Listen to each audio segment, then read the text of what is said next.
Hello, and thank you for joining me today.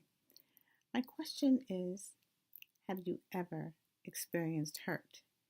Deep, profound, heartfelt hurt. Hurt can come from so many different places. It could be a family member, it could be a coworker, it could be a friend, and something that I've experienced at one time, something that we refer to as church hurt. And if this hurt is not dealt with, or if we don't address it, or if we can't find the area or the avenue by which to address this hurt, it can turn into anger.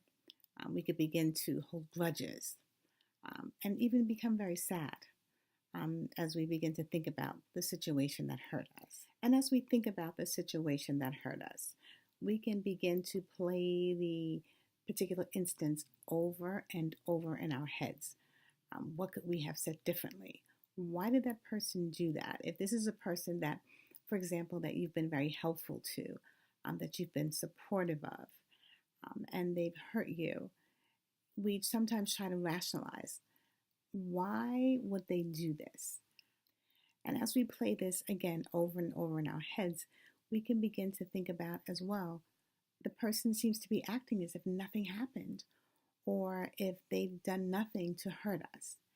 And this pain can really hurt, especially if the person is close to you, and or if you have to continue to deal with this person on a day-to-day basis.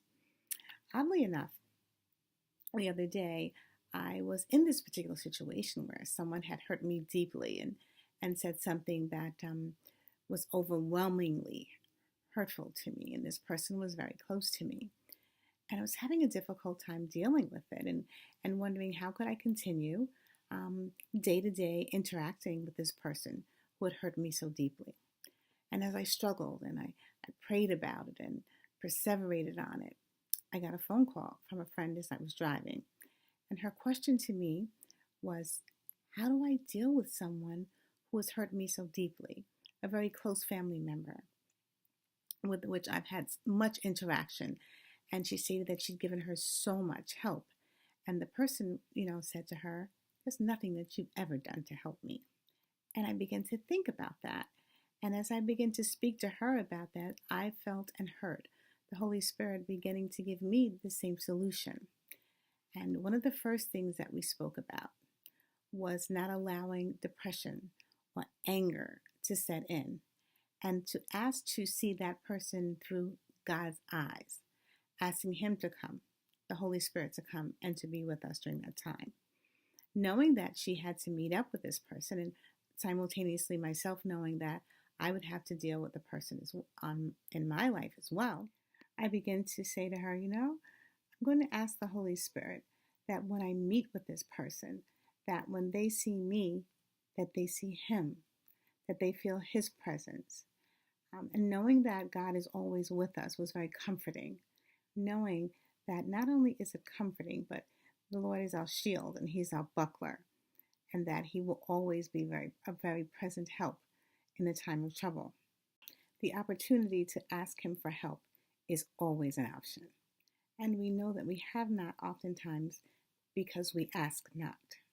And so that towards the end of our conversation, we began to understand the importance again of some of the same strategies that we've spoken about in previous videos, of forgiving, of asking God for help. And we also agreed to think about becoming very still before we knew we were going to be in the presence of those that have hurt us. And coming to the conclusion that sometimes people may not ever say that they're sorry, but we still need to forgive. And during this conversation, as I pondered the forgiving, I began to think about what that person knows. He knows that what they said was very hurtful.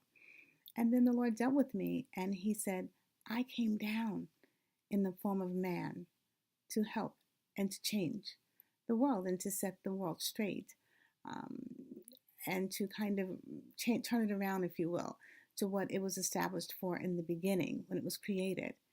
And I was not received. I was hung on a cross. I was crucified. I was mocked. And even in the midst of that, He said to forgive them, for they know not what they do. So in the situation of our lives, as I began to compare that, there is no comparison. Um, and the conversation between my friend and I, we came to the conclusion of forgiving.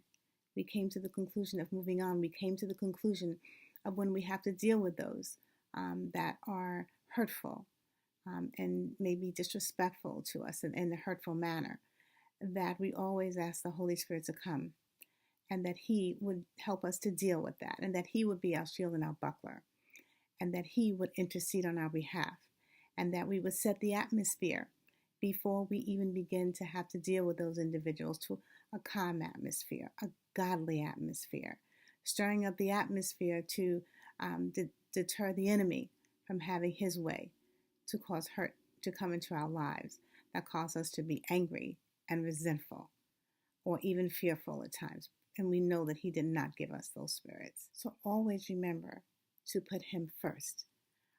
Whenever you're facing something that seems insurmountable, always remember to ask for help, to put God first, and let Him go before you as both your front and your rear guard. And when you do that, you'll be able to see these situations turn around in your favor, even in the midst of those who've hurt you. Thank you so much for watching, and until next time, may the peace that surpasses all understanding guard your hearts and minds. Shalom.